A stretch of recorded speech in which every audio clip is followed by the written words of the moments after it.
Senhores, equivalência patrimonial, né? Então, o que é que vocês sabem de equivalência patrimonial? Só para eu ter uma ideia aqui. Como é que estamos? Já tiveram contato? Já viram isso aqui? Como é que tá a ideia aí?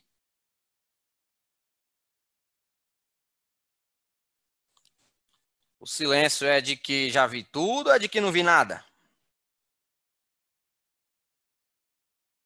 Pessoal, De vocês estão me nada. ouvindo? Fiquei até com medo agora. É dois. Então, né? Vamos lá. Nós temos critérios de avaliação do ativo, tá? Então, nós temos aqui o balanço, ativo, passivo. Dentro desse bonitinho aqui do ativo, nós temos o quê? Nós temos o ativo circulante e o ativo, o quê? Não circulante. O ativo não circulante. Dentro do bonitinho do ativo não circulante, o que que a gente tem? Imobilizado, intangível. Por ordem, bonitão. Nós temos o quê? O realizável, né? A longo prazo. Nós temos o quê? Nós temos o quê? Temos investimentos. Temos o quê? Temos o imobilizado. Temos o que ainda? Temos o intangível, né? Dentro aqui, né? Dentro aqui especificamente de quê? Dentro de investimentos, é que a gente tem o quê? Tem outros investimentos, né? Outros investimentos. Tem ainda aí um negócio novo trazido aí pelo CPC, né? Bens, bens permanentes, né? Bens para especulação. É tipo um terreno que você deixa lá para especulando, né? Para ele valorizar. E ainda você tem aqui as participações. Rapaz, eu preciso de uma caneta, que esse mouse aqui é horrível para escrever. Nós temos aqui as participações societárias, né? Os investimentos em empresas, em ações. Quando a gente fala exatamente em equivalência patrimonial, é um dos critérios de avaliação do ativo. O ativo tem tudo isso aqui, mas ela vai se aplicar especificamente a investimento e a investimento em sociedades. Ok? Um resumão aí, né? Resgatando. Aí, lembrando que dentro dos investimentos, né? Em relação às sociedades, nós temos ele também pelo custo de aquisição. A gente vai ponderar isso aí um pouquinho mais à frente com os senhores. Vamos lá, avançando. Deixa eu limpar essa tela. Então, sabendo que ele é aplicado aos investimentos, nós temos aqui um conceitozinho. Primeiro, a equivalência patrimonial, ele é o quê? Ele é um método de contabilização por meio do qual o investimento é inicialmente reconhecido pelo custo e, após isso, ou seja, a partir daí, ele começa a ser ajustado para refletir as alterações pós-aquisição. Na participação do investidor sobre ativos líquidos da investida. Professor, eu não entendi nada do que é que o senhor está falando. Eu estou falando o seguinte, vamos imaginar aqui uma empresa A. Né? Essa empresa A acabou de comprar 50% das ações em B. E ela comprou o quê? Ela comprou esses 50%, né? Vamos supor aqui que é o PL de B, né? O PL de B seja R$100. Ela comprou esses 50%, obviamente, então aqui ela comprou por R$50. Pronto. Acabei de registrar a compra, investimento em ações, aquisição de 50% de B. Comprei por R$50. Beleza. Isso aqui, nós acabamos de reconhecer o quê? Nós acabamos de reconhecer pelo custo. Porque quando a gente compra, a gente vai reconhecer aqui pelo custo. Me custou quanto? Me custou 50. Se me custou 50, está registrado bonitinho.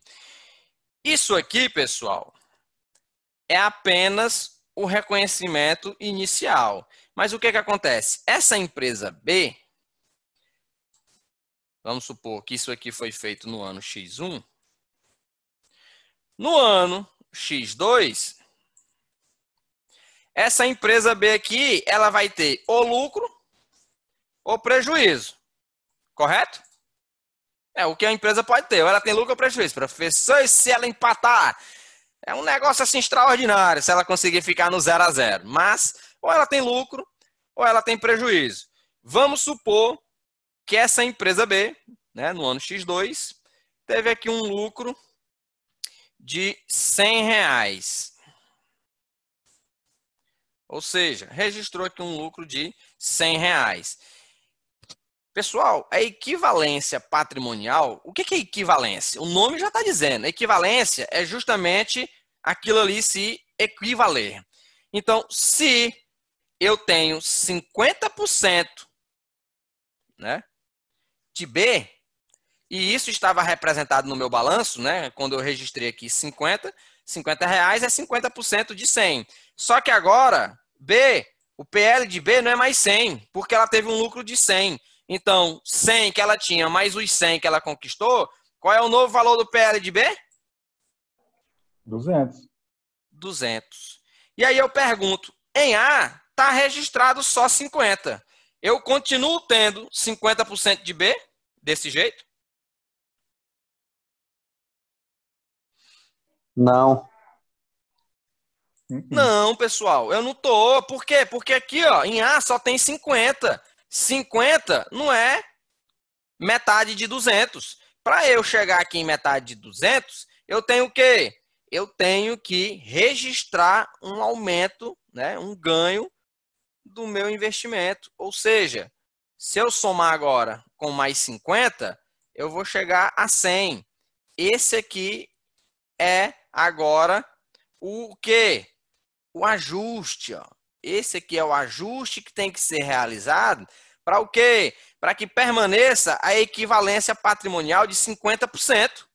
Porque se o patrimônio de B aumentou, né, o meu investimento também tem que aumentar. Professor, e se fosse prejuízo? Eu ia fazer o inverso. Por quê? Porque se B, né, diminuir o seu patrimônio, ou seja, ao invés de ser 200, ao invés de ter lucro, ela foi um prejuízo de 50, né? Teve um prejuízo de 50, ou seja, o PL de B não aumentou. Fez foi o quê? Fez foi diminuir. Diminuiu para quanto? Diminuiu para 50. Ou seja, aqui eu também ia ter que reduzir o meu investimento. E eu ia reduzir em 50%? Não, pessoal. Eu tenho 50% do capital. Então, percebam que tanto os ganhos como as perdas, elas vão ser proporcional ao meu valor investido. Então, se eu perdi 50, eu só vou reduzir metade de 50. Então, iria reduzir aqui, no caso, 25. E aí, se você fosse comparar novamente, 25, ele é metade de 50, que teria sido o novo PL de B. Então, é nesse sentido. Aqui é só para a gente ir aquecendo os motores. A gente vai ver isso aqui com mais detalhes. Mas a ideia é essa. Equivalência patrimonial já está justamente na palavra, né, na concepção da palavra, explicando que o valor com o qual você tem de participação, ele tem que ser equivalente em todos os períodos, com aumento ou com redução, mas ele tem que permanecer equivalente. Então, por isso que após o registro inicial pelo custo, a gente tem que passar o quê? A gente tem que passar por ajustes, para que ele possa refletir exatamente as alterações e permanecer na equivalência no qual você tem registrado. Avançando. Nós temos o quê? Equivalência, né? O método de equivalência patrimonial é obrigatório para todo mundo? Não. Equivalência patrimonial, ele vai ser obrigatório para quem?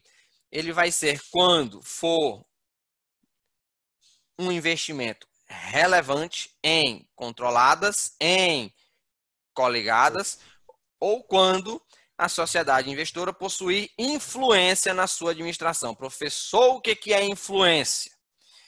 Influência, pessoal, se a questão, né? Quando tiver mais de Supondo, 20% do capital social da empresa.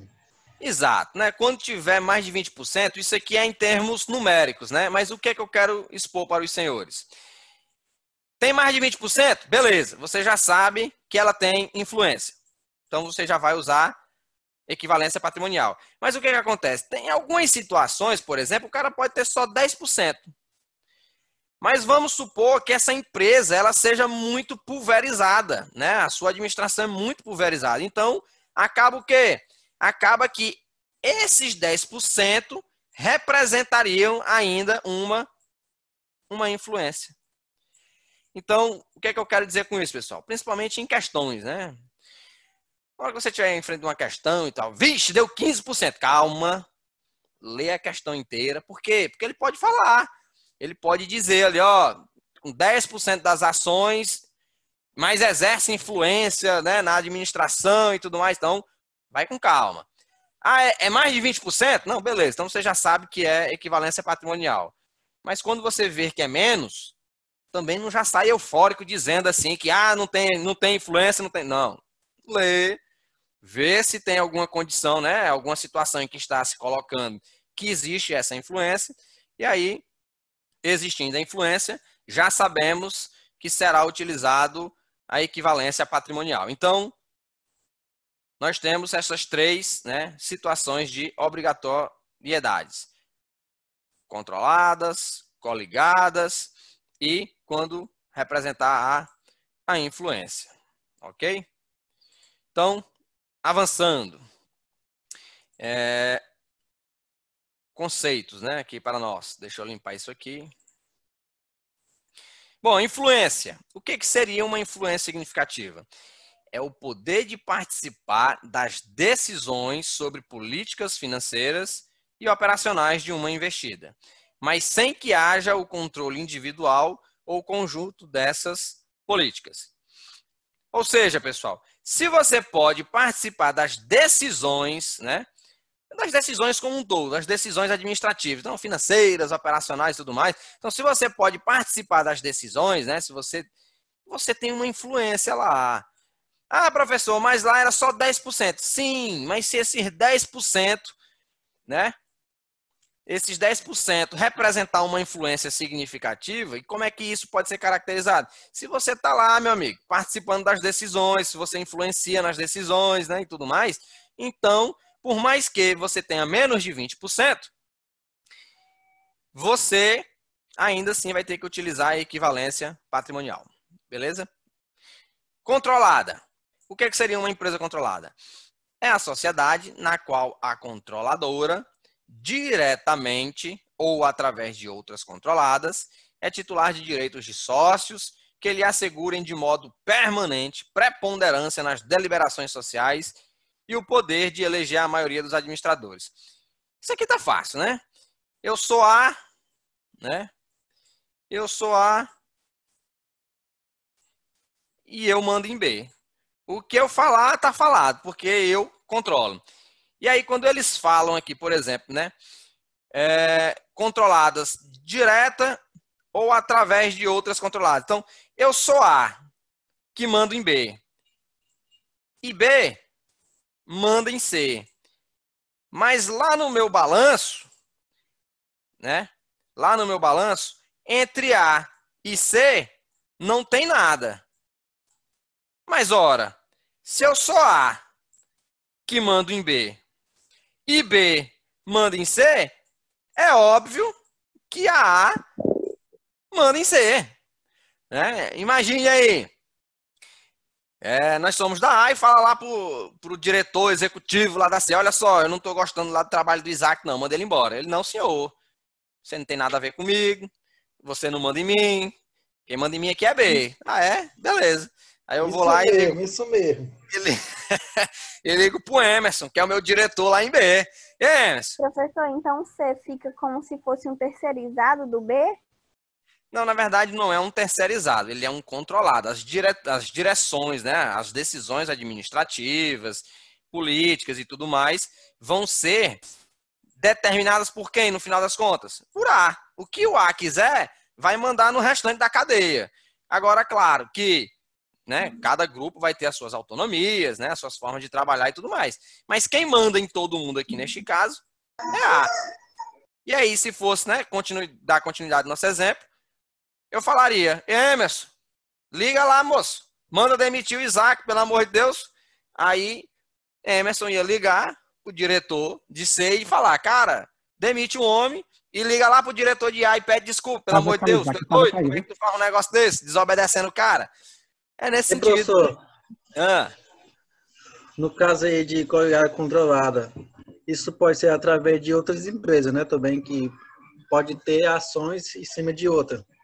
sim, é exatamente isso aqui que a gente está pontuando. Perceba que A diretamente não tem nada com C, mas ela manda em B, né? Se ela manda em B e B manda em C, aí, né, por raciocínio lógico, é óbvio que A manda em todo mundo. Você está percebendo? Porque nós temos aqui níveis. Então, você tem um nível B mandando em C, mas nós temos aqui um nível superior, que é qual? A mandando em todo mundo. Na parada toda. Então, aqui, o A é a controladora de B e C. B pode ser a controladora de C. E C não manda em ninguém, nem nela mesma. Professor, Nessa situação. Senhor. resumindo, não vacila não, Isaac. Exatamente. Porque se vier de cima para baixo, meu amigo, pode até demorar para chegar a ordem, mas vai chegar. E Professor, aí, não acho tem que eu para pedi- onde correr. Vou pedir a demissão para você comprar as outras empresas. Como é que é? Desculpa, pessoal. Vou pedir a demissão e comprar essas outras empresas. Exatamente. Vamos investir nessas. E aí, pessoal, surge aqui, né, a figura de quem? Da coligada. A coligada é exatamente aquela no qual o investidor ele tem influência, né? Ou seja, ele tem isso aqui, ó, influência significativa. Mas ele não manda na parada. Ele vai influenciar nas decisões, vai participar e tudo mais. Mas se ele disser que quer comprar melancia e o controlador disser que quer comprar melão, vai ser comprado melão. É nesse sentido. Porque quem manda é a controladora. Coligado participa das decisões e tudo mais. Beleza? É assim que funciona o sistema. E lembrando que, no caso de qualquer uma das duas situações, quer dizer, das três situações, né, a gente vai utilizar o método de equivalência patrimonial. Então, vamos ver agora esse negócio aqui mais à frente. Bom, o que é que nós temos aqui? O valor do investimento, ele deve ser revisto ao final de cada exercício social, aplicando-se a participação da investidora no capital social da investida, pois o valor do patrimônio líquido da investida deverá ser igual ao valor que consta no balanço patrimonial da investidora, na mesma data ou no máximo 2 meses. É exatamente aquilo que a gente tinha mencionado. Se eu sou A e tenho um investimento em B, e aí eu vou trabalhar sempre com números fáceis, né? E aqui eu tenho 50% do investimento de B. Aqui no ano X1, se B valia 10, né? No ano X1, se B valia 10, significa que eu tinha R$5 em A, lançado como investimento. Agora, se no ano X2, né, B teve um lucro de 10, ou seja, agora no ano X2 o patrimônio de B se tornou 20, né, porque você somou mais 10 de lucro, eu investi o quê? Eu investi 50%. 50%. Só que quando eu investi, o patrimônio de B, ele era somente 10. Agora ele aumentou porque nós tivemos aqui um lucro. E se tornou 20. Quando eu olho, né, para o balanço da investidora, eu percebo que só tem 5. E 5 não é 50% do PL. 5 não é 50% de 20. Ou seja, eu tenho que fazer o meu ajuste. Eu tenho aqui que revisar. Tenho que revisar isso aqui. No sentido de quê? No sentido de que no final do ano X2, no balanço da empresa A, ou seja, no balanço da empresa investidora, eu continue tendo a equivalência de 50% do capital de B. Porque é isso que eu possuo. Então, o ajuste que tem que ser feito é justamente lançar 50% do acréscimo. Se eu tive aqui um lucro de 10, eu tenho que lançar 50% desse lucro para mim. Exatamente o valor do meu percentual. Se o acréscimo é de 10, então 50% de 10 é exatamente a 5. Então, no ano X2, eu tive um acréscimo de 5. Então, 5 de X1 mais os 5 de X2, agora, em A, eu tenho 10. E se nós formos analisar, 10, ele é sim o quê? Ele é 50% de 20, que é o atual capital de B. Então, permanece intacto aqui, no caso, a equivalência patrimonial. Então, perceba que é um negócio simples, né? Se eu tinha 50% de B, né? Se eu comprei 50% de B, eu tenho que permanecer com 50% de B no final de cada ano, seja para melhor ou seja para pior, porque se reduzir, o meu investimento também significa que ele reduziu, porque é equivalência patrimonial. Então, eu tenho que permanecer com os mesmos 50% que anteriormente a gente havia registrado. E aí, nós temos ainda que ressaltamos que a investidora, antes de realizar a equivalência patrimonial, ela deve verificar se os critérios contábeis adotados pela coligada ou controlada são igualmente adotados por ambas. Caso contrário, deverá proceder os ajustes necessários para eliminar diferenças que são decorrentes da adoção de critérios diferenciados por ambas as partes. Ou seja, você tem que fazer ali ajustes, né, para que as contabilidades sejam equivalentes. Você não tem como comparar, né? Eu uso eu utilizo um critério de rateio de avaliação de estoques PEPs. Lá na outra empresa eu uso pela média ponderada. Então, não tem condição, né? Você está tendo processos avaliativos diferentes de contabilidade, então você tem que fazer ajustes para que você possa equiparar, né? Você consiga comparar e fazer a equivalência patrimonial de forma correta, de forma devida. E ainda, o resultado da equivalência patrimonial, ele poderá ser positivo ou negativo.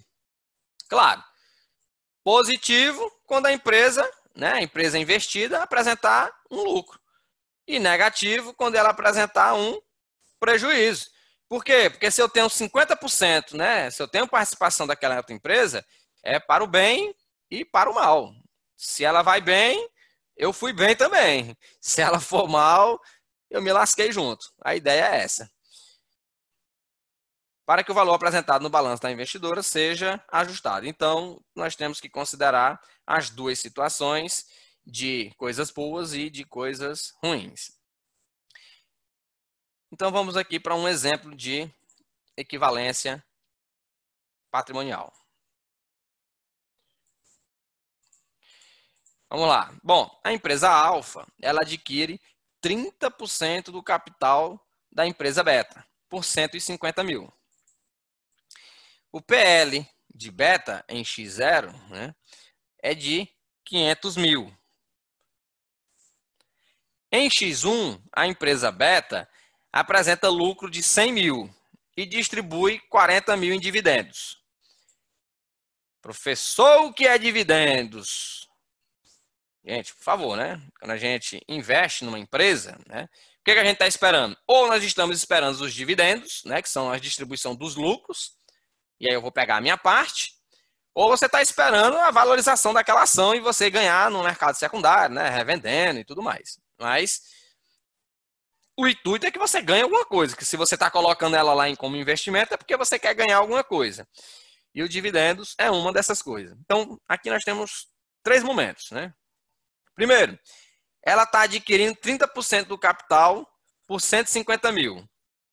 Quanto que era o capital da empresa, ou seja, quanto que era o PL? Era de 500 mil.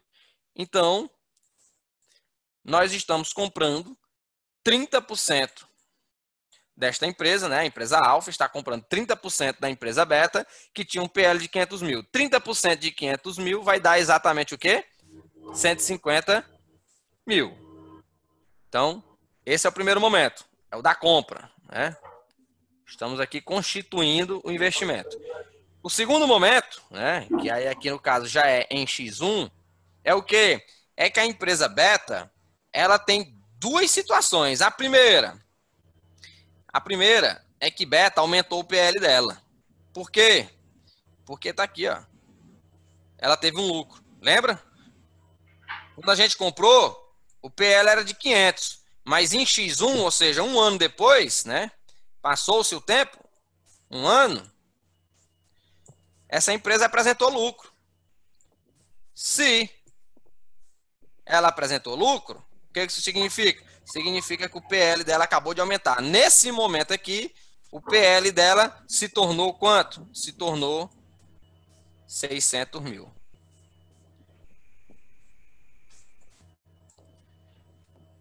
Depois de apurar o lucro, o que ela fez? Ela distribuiu 40 mil de dividendos. Isso quer dizer o quê? O PL dela, que era de 600 mil, ele acabou o quê? Ele acabou de ser reduzido. Reduzido em quanto? Reduzido em 40 mil. Oxente, professor, mas como assim 40 mil? Pessoal, né, como é que é o lançamento de dividendos? Lá na investidora, como é que seria?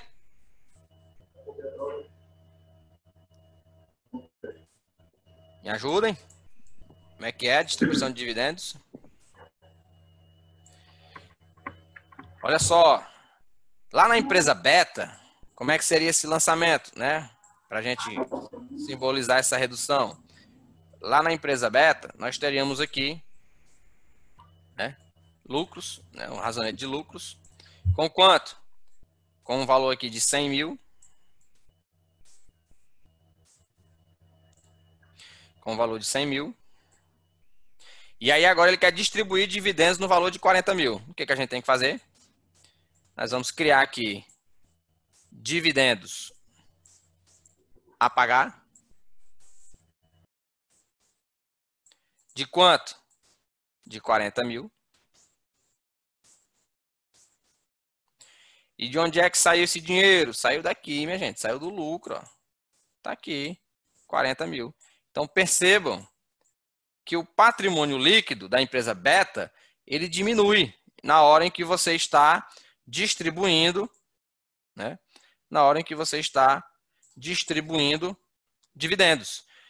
Então aqui a gente tem três momentos. Primeiro momento, da compra. Segundo momento, da valorização, né, do nosso investimento. E o terceiro momento, na hora de distribuir dividendos, em que vai estar se diminuindo o nosso investimento naquele momento. Ah, professor, mas está ganhando dividendos. Sim, você recebe os dividendos, ou seja, você recebeu o dinheiro e tudo mais, mas o patrimônio, né, o PL dela vai reduzir, e se vai reduzir, significa que o seu investimento também vai estar reduzindo. Belezinha? Vamos avançando. Isso aqui era só para a gente ir filosofando antes de fazer os lançamentos. Vamos limpar. Então é isso. Vamos lá agora no passo a passo fazer os lançamentos por ordem. Primeiro, como é que a gente vai contabilizar? A primeira coisa aqui que a gente vai fazer é exatamente a contabilização, né, do investimento. Nós estamos comprando aqui 30%. 30% de quê, pessoal? 30% de beta. E quanto que era o capital de beta? 500 mil, pessoal. Olha aí, ó, 30% de 500 mil. Então, o capital de beta está aqui, ó, 500 mil. Quanto que é 30% de 500 mil? 150 mil. Então, tá aqui, ó. Em alfa, nós vamos registrar o quê? participações em beta, investimentos, ativo não circulante, e vamos tirar do nosso caixa. E a gente está comprando, esse dinheiro foi para quem? Foi lá para beta. Aqui, 150 mil, debita investimentos, credita caixas ou bancos, né? 30% de investimento. Lembrando que é 30% equivalência patrimonial, vai ter que permanecer e fazer os ajustes no final do ano. E aí, nós temos o quê? Exatamente o primeiro ajuste. A empresa beta teve lucro de 100 mil. Então, o que a gente vai ter que fazer? Lá em beta, o que foi que houve? Nós tínhamos lá no PL o quê? Nós tínhamos 500 mil. Mas agora entrou mais 100 de lucro. Está lá, em lucros acumulados. Ou seja, o PL de beta se tornou 600. Quantos por cento foi que a gente comprou de beta, pessoal? 30%. Quanto? 30%. Nós compramos, pessoal, 30%. Se beta lucrou 100 mil e nós temos 30% de beta, significa que nós temos 30% desse lucro. Logo, 30% de 100 mil é exatamente os 30 mil que aqui nós estamos registrando. E como é que a gente vai, né, registrar esse aumento? A gente vai registrar o quê? Aumentando o nosso investimento, ou seja, a gente vai debitar novamente investimentos em beta. O valor de quanto? O valor efetivamente do aumento, 30 mil. E qual vai ser a contrapartida? O que a gente vai creditar? Nós vamos creditar, pessoal, uma receita de equivalência patrimonial. É um ganho. A nossa empresa, né, o nosso investimento teve um retorno. Então está aqui 30 mil reais em crédito de receita de equivalência patrimonial. Então, este aqui é o lançamento que nós vamos ter que realizar para o quê? Para que a gente possa permanecer com a equivalência.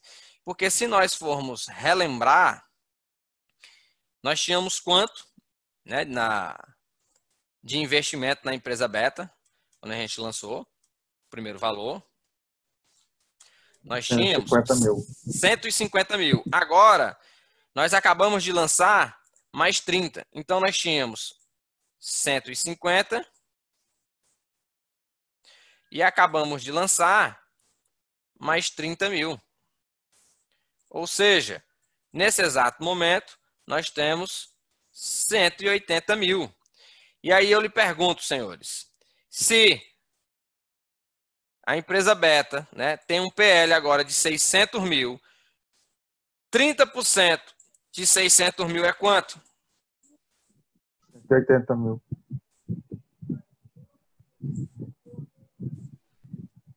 30% de 600 mil, pessoal, é exatamente os nossos 180 que agora nós temos na nossa empresa.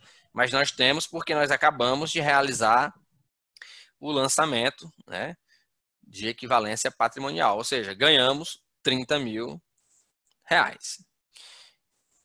Mas, além desses 100 mil, a empresa beta também fez o quê? Distribuiu dividendos. Como é que é o reflexo desses dividendos na nossa vida? Bom, distribuiu 40 mil. Se distribuiu 40 mil, nós temos direito a quantos por cento desses 40 mil? 12. Nós temos direito a 30%, que é o que a gente comprou. Se nós temos 30% da empresa, nós vamos permanecer recebendo 30% de tudo, seja para o bem, seja para o mal. Então, a gente recebe 30% do lucro, a gente recebe 30% dos dividendos. E a gente também recebe o quê? 30% de um eventual prejuízo. Então, seja para o bem, seja para o mal. Agora, aqui a gente chama a atenção. Por quê? Os dividendos, né? O que acontece aqui com os dividendos? Como eu tinha pontuado com os senhores, na equivalência patrimonial, o nosso patrimônio, ele tem que sempre corresponder ao valor percentual que a gente possui da empresa.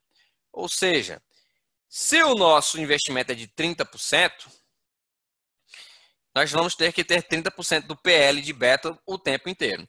Quando o beta distribuiu dividendos, o PL de beta diminuiu. Por quê?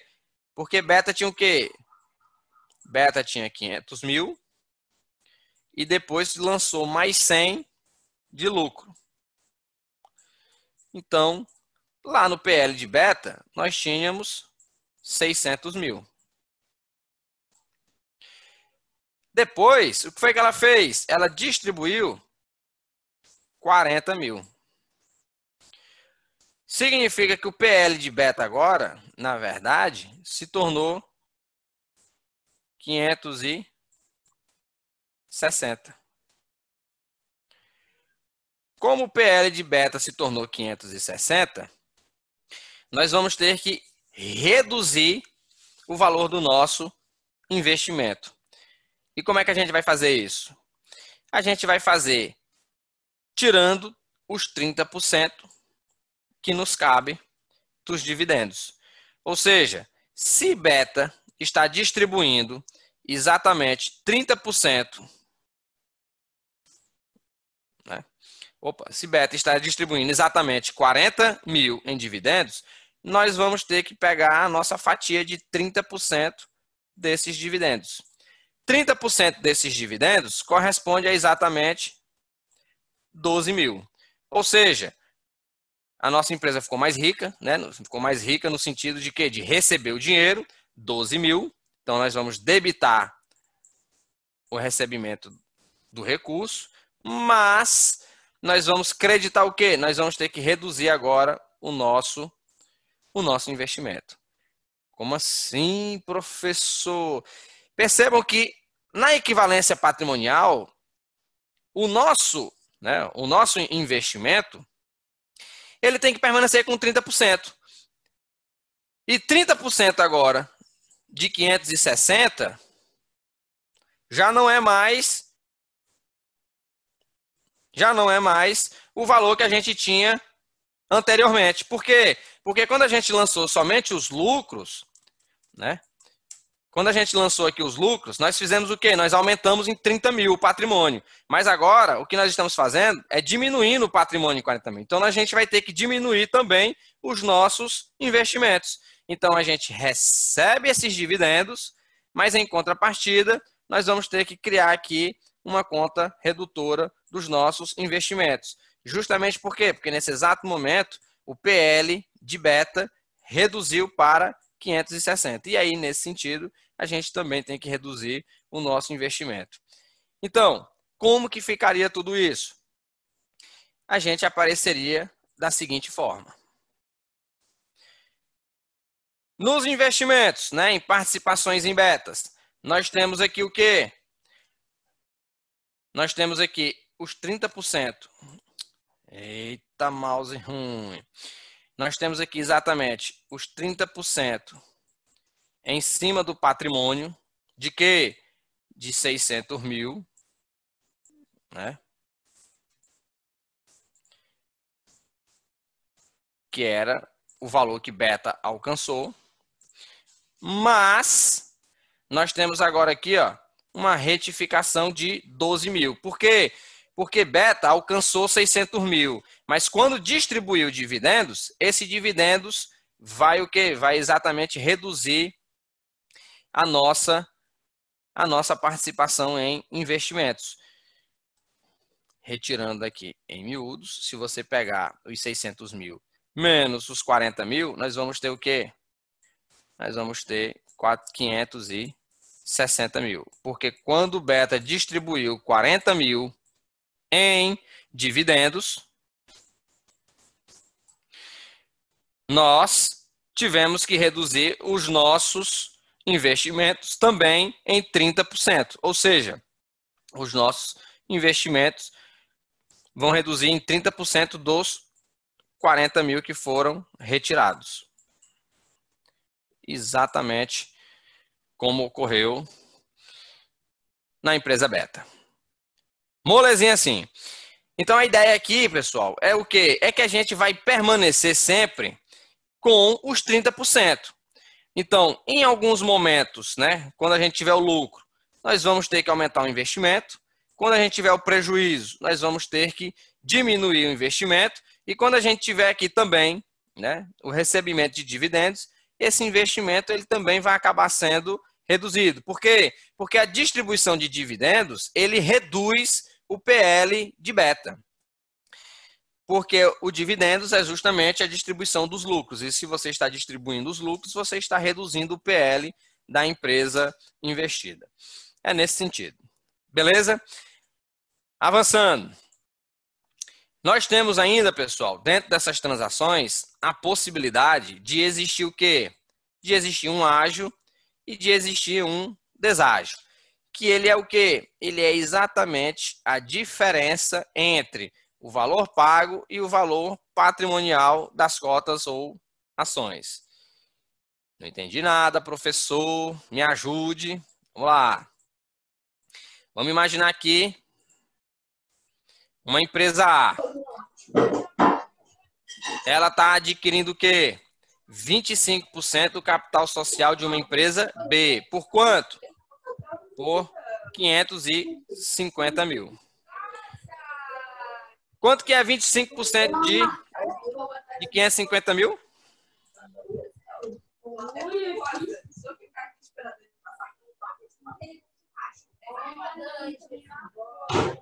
Tem um microfone aberto aí.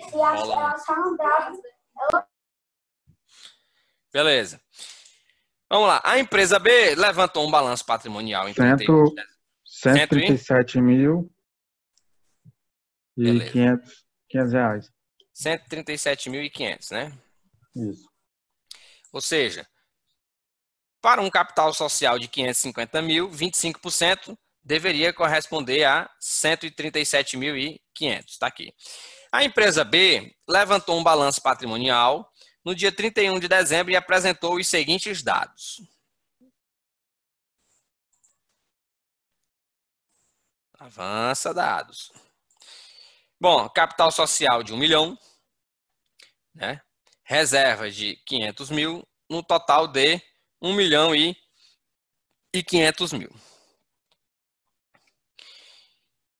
Ou seja, o que que nós temos aqui? O capital social total é de 1 milhão e 500 mil. E eu pedi a tua informação aqui, acabou que eu pedi a informação do lugar errado. Espera aí, deixa eu apagar esse bonitão aqui, porque esse aqui é o valor que foi pago. Bom, então o capital social de B é 1 milhão e 500 mil. Na verdade, eu preciso saber 25% de 1 milhão e 500 mil. Quanto que é?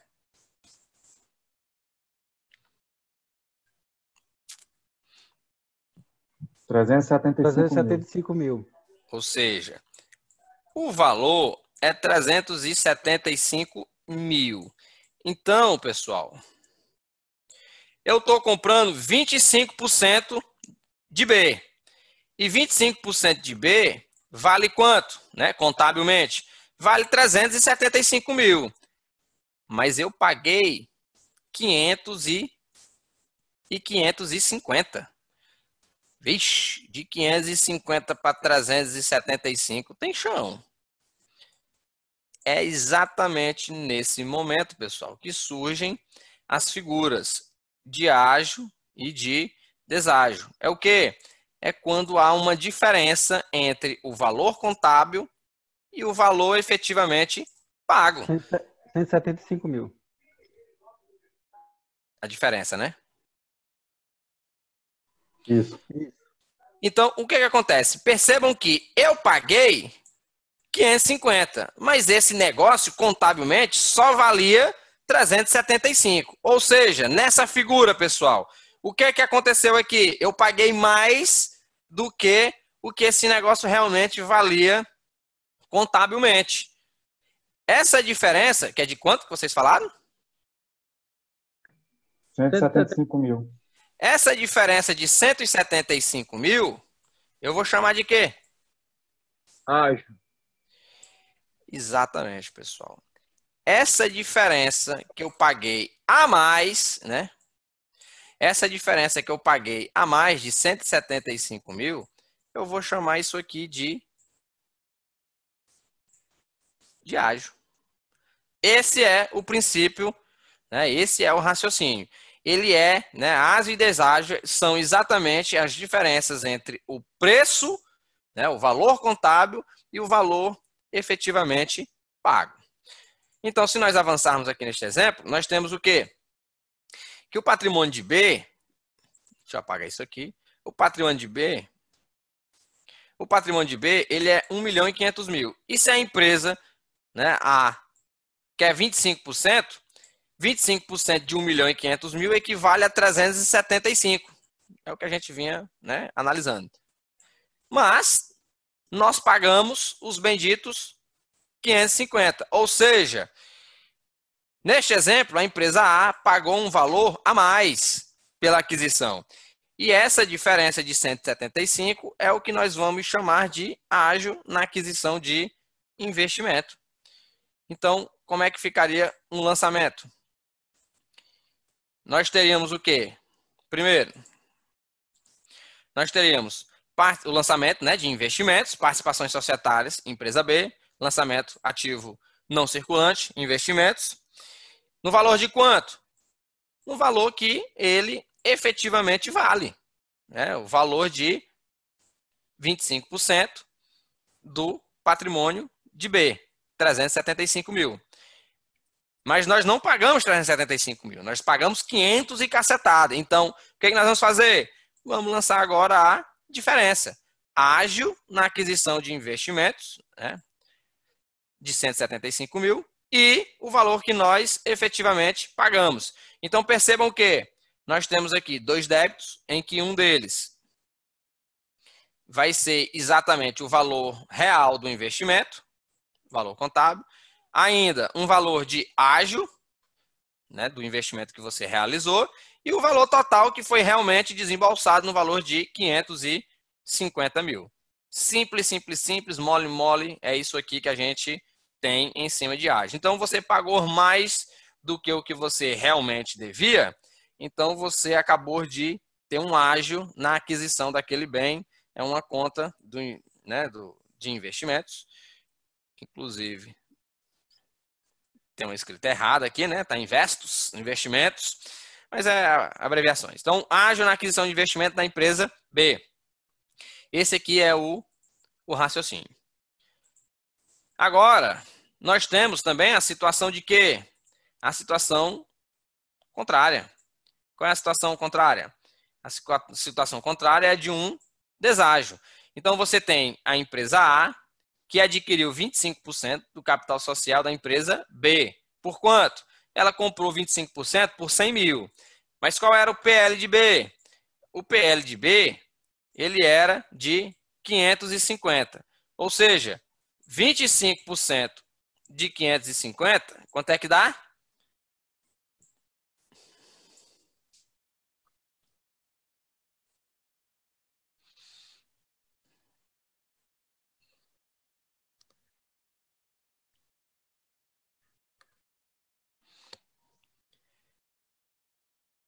Quanto é que deu? 137.500. 37.500. Ou seja, 137.500 é quanto esse negócio realmente vale na contabilidade. Ou seja, é o valor contábil. 137.500. Mas você pagou por isso aqui somente 100 mil. Ou seja, você pagou menos, né? Você pagou menos do que esse negócio realmente valia. Então, a diferença de 37.500, nós vamos chamar de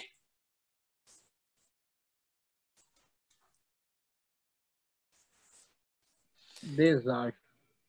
Essa diferença é o que nós iremos chamar de deságio. Ou seja, você teve um ganho, né? Você acabou de ganhar 37.500 nesse investimento. Por quê? Porque se o investimento valia 137.500 e você pagou somente 100 mil, Então, você teve um ganho de 37.500. Simples assim.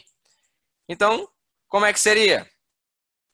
Nós temos aqui, né, uma aquisição por 100 mil, mas essa aquisição, na verdade, né, este patrimônio, ele valia 137.500. Se ele valia 137 mil e você comprou por 100 mil, significa o quê? Significa que A pagou um valor, né, a menor. Ou seja, ele ganhou, né? Ele pagou menos do que o que ele realmente valia. Então, ele ganhou 37.500 e esse valor de ganho é o que nós estamos chamando, né, de ganho na aquisição, é o que nós chamamos de deságio. Engraçado, né, que quando a gente pensa na palavra, a gente pensa o raciocínio justamente o contrário, né? Deságio deveria ser um prejuízo e o ágio, na verdade, é que deveria ser um ganho, né? A palavra meio que soa nesse sentido. Mas essa é a sistemática. Então, comprou um bem, senhora. E essa perda desse ágio, esse ganho desse deságio, a gente faz alguma contabilização assim a mais com a empresa, que no caso que vai estar perdendo?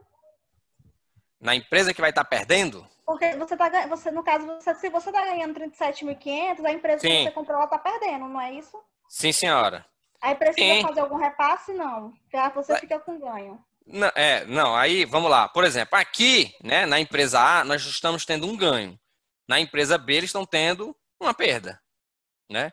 Então, aqui a gente vai ter o que exatamente? E aí, já porque você já perguntou, vamos avançar. A gente vai ter o quê? Nós vamos ter o lançamento. Isso aqui na empresa A, tá? Participações em sociedades. Qual o valor? O valor correto. Ah, mas eu só paguei 100 mil. Mas a gente lança como investimentos o valor correto. De 137.500, ou seja, 25% do capital de B. E como é que a gente vai justificar isso? A gente vai lançar aqui uma conta de receita. Esse deságio na aquisição de investimentos é uma conta de resultados, né? Claro, essa nomenclatura aqui pode mudar. Você pode colocar ganhos na aquisição de investimentos, deságios de ganhos na aquisição de investimentos, aí a nomenclatura você vai mudando. Mas percebam o quê? Que na empresa A, o que a gente está fazendo? A gente está lançando um ganho para poder complementar a saída do nosso ativo circulante. Ou seja, do caixa, efetivamente saiu 100 mil e ganhamos 37 mil, conta de resultado. E lá em investimentos fica o valor contábil correto. Lá na empresa B, isso aqui, né? Isso aqui, que para nós é um ganho, lá para eles vão ter que registrar como uma perda. Por quê? Bom, porque se eu estou ganhando, significa que ele está perdendo. Não tem para onde correr, né? Os movimentos são contrários. E aí ele faz esse registro lá como uma perda. A sistemática é essa, pessoal. Professor, tem como voltar na outra empresa, que no caso tem a perda, no caso da empresa que tem a perda de ágio, né? Para mim ver como é que fica a contabilização dela. Tem, agora. Só para me tirar a dúvida de novo. Certo, só um minuto. Retornando. Ágio. Isso, essa mesmo. Pronto. Aqui na empresa, quando ela tem um ágio, ela entra, no caso, com uma conta retificadora de investimentos. Percebam que, no primeiro momento, ela não entra como conta de resultado. E aí, como é que ela entra com conta? Foi até bom tu ter perguntado. Vamos lá. Dentro do ágio, pessoal, inclusive, existem dois tipos de ágio, tá? Você tem o quê? Quais são os dois tipos de ágio? Você tem o ágio, que nós chamamos de mais-valia.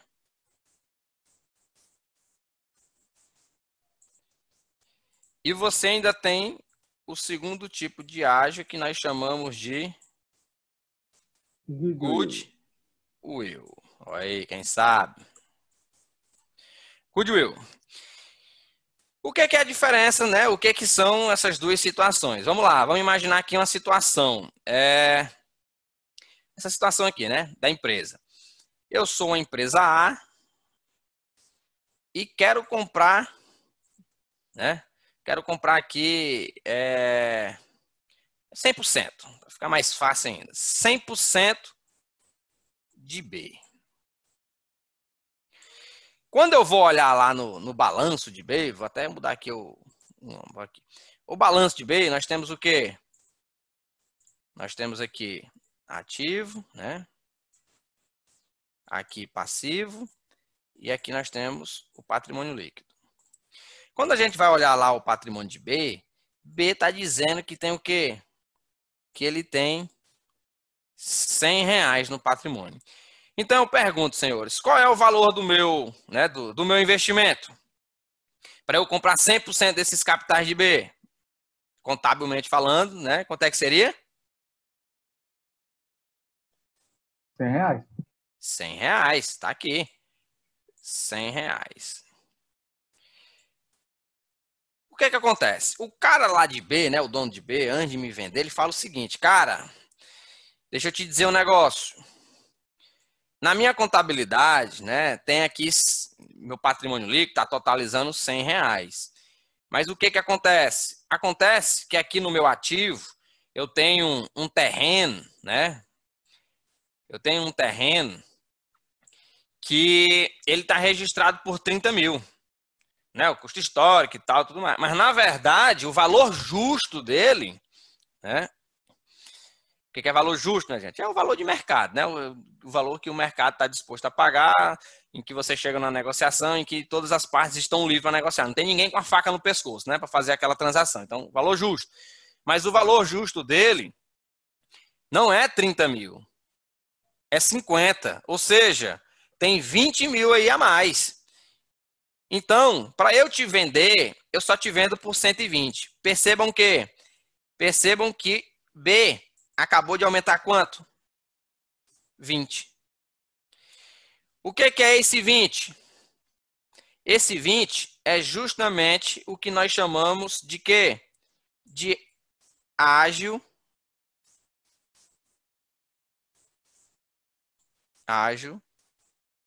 mais valia. Ele literalmente está querendo dizer o quê? Não, ele valia mais. Ele não vale só 100. Ah, mas não, tudo bem, na contabilidade está lá, mas, né, ele vale mais. Então, chamamos isso de ágio mais valia. É justamente o que? É a diferença entre o valor contábil, né, a diferença entre o valor contábil e o quê? E o valor justo, é o valor de mercado. Lembra que a gente não pode, na contabilidade, aumentar o valor contábil para ficar igual ao valor de mercado, né? A gente até viu isso nos estoques, né, e tudo mais, na questão anterior, que a gente estava trabalhando de provisão. A gente não pode subir o valor. Então, se não podemos subir o valor, acaba ocorrendo situações como essa. Aí o cara de A pega e fala, não, beleza, você está certo, realmente, né? Claro, isso ainda é feito assim de boca a boca, né? Tá dando aqui um exemplo simplório, mas numa situação como essa é porque você teria laudos, né? Peritos, corretores, dizendo, olha, realmente o terreno, ele vale, está registrado por 30, mas na verdade ele vale 50, ou seja, ele tem 20 mil a mais. Então, nessa situação aqui, perceba que na hora de fazer a compra, você já não estaria comprando por 100, você estaria comprando por 120. E esses 20 seria classificado como um ágio mais valia, já na empresa. Beleza. Já lá, né, na hora de concretizar a compra e tudo mais, aí o cara falou, não, beleza. Né, o dono da empresa, beleza. Já que você falou aí que você tinha um terreno, né, e esse terreno ele valia mais e não estava registrado pelo valor correto e tal, mas o valor de mercado está comprovado, tem 20 reais a mais, então beleza. Vamos fechar o negócio em 120. Aí o cara de B pega e fala, não, peraí, eu não quero fechar o negócio em 120. Não, mas como assim? Não tem um valor contábil, não tem mais o valor ajuste de mercado, já está tudo incluso. Tá. Mas o que acontece? Acontece que ali na esquina, né? Vamos supor aí que seja uma panificadora, né? Nós somos uma panificadora. Ali na esquina estão construindo o maior hospital da região, né? Do Nordeste inteiro. Ou seja, o fluxo de pessoas aqui transitando vai aumentar. Então, a expectativa de rentabilidade ela é muito maior. Há uma expectativa de que você aumente a sua rentabilidade, ou seja, vai ter uma expectativa de retorno, né, de rentabilidade futura muito maior, em virtude dessa situação, porque vai ser valorizado e tudo mais. Então, o que eu quero lhe dizer, meu nobre, é que eu não lhe vendo por 120, né? Eu quero aí mais 50. Ou seja, esses 50 aqui agora é o que nós chamamos de quê? De ágio Goodwill. Goodwill. Professor, que essa palavra em inglês é ágil, né? Expectativa de rentabilidade futura. Por quê? Porque ainda não é um negócio certo, não está aqui, né? Professor, e tem gente que vai aceitar. Não, acontece. Negociações, né? Você realmente vê situações em que você percebe que vai ter uma valorização do espaço, né? Ao contrário de que quando normalmente se constrói, né, um cemitério perto de uma casa, ela desvaloriza, mas há construções que valorizam o empreendimento, né? E aí realmente se justifica você cobrar um ágio, né, uma expectativa de futuro, de rentabilidade, porque vai valorizar, né? Você já está com a construção em encaminhamento, já está perto de concluir e tudo mais, e você sabe que aquilo ali vai desenvolver a região. Então, o que seria o ágil Goodwill? Seria exatamente a diferença entre o quê? Entre o valor justo, né, que é o valor de mercado aqui, e o valor pago. Porque nessa brincadeira toda aqui, pessoal, por quanto é que está saindo esse nosso investimento? Ele está saindo por 170. 170 mil.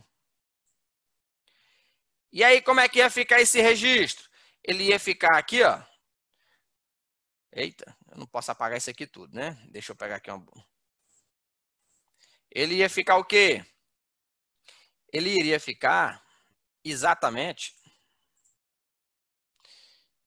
Cadê minha caneta? Ele iria ficar...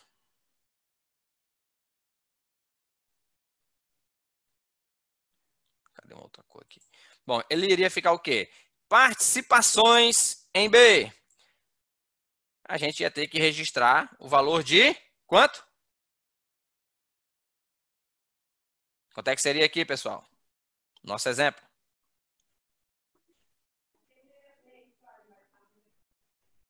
%25. Não, nós estamos comprando 100%. Eu quero saber como é que ficaria aqui no nosso investimento aqui, nesse lançamento, nesse exemplo aqui, ó, que está saindo ao todo por 170, composto por esses três. Valor contado 100 mil. 100 mil? Isso, muito bem. Então, ó, investimentos, quanto? Um investimento de 100. Beleza, mas não foi só 100, foi quanto? Aí nós temos um ágio mais valia de quanto? De 20, 70. de 20, de 20. Vamos Calma, separado. Separado, no caso. Separado, exatamente. Então, você Então seria um lançaria... ágio de mais-valia e um ágio de Goodwill, Isso. esse nome estranho. Muito bem, Goodwill. Você lança um ágio, mais-valia, depois ágio, Goodwill, e aqui no final a gente teria aqui, saindo, né, do nosso caixa barra banco, os 170. 170. Mole, mole, mole, simples, simples, simples, assim. Belezinha? Professor, e o que acontece com esse ágio? Ele fica aí ad eterno e tal, tal, tal. Bom, lá no futuro, né, depois, ou quando você baixar um investimento, ou quando efetivamente já ocorrerem as situações, né, de realização da melhoria dos investimentos e tudo mais, normalmente é quando você vai dar baixa. Isso aqui, pessoal, né, esses 70, eles vão acabar se tornando o quê? Uma despesa. Você vai ter que reconhecer isso aqui em algum momento como uma despesa e zerar esses ágios, tá? Eles vão acabar virando uma despesa lá na frente. Igualmente, o deságio, ele é diretamente lançado no resultado, o ágio não, porque o ágio ele tem que ter esse registro ali guardadinho, né, para ficar casadinho com o seu investimento, até para o quê? Concluiu lá a construção e tal, realmente percebeu-se que melhorou e tudo mais, você reconhece lá a despesa que você teve na aquisição, despesas de aquisições, né, de investimentos com ágio, goodwill, blá, blá, blá, blá, blá, blá. Não teve. Bom, de todo jeito você vai ter que reconhecer a despesa. A questão é, depois de um certo tempo de realização já desse investimento, você vai ter que reconhecer. Mas no início, na Constituição, esse aqui é o procedimento que a gente vai adotando como uma retificação, né, do investimento.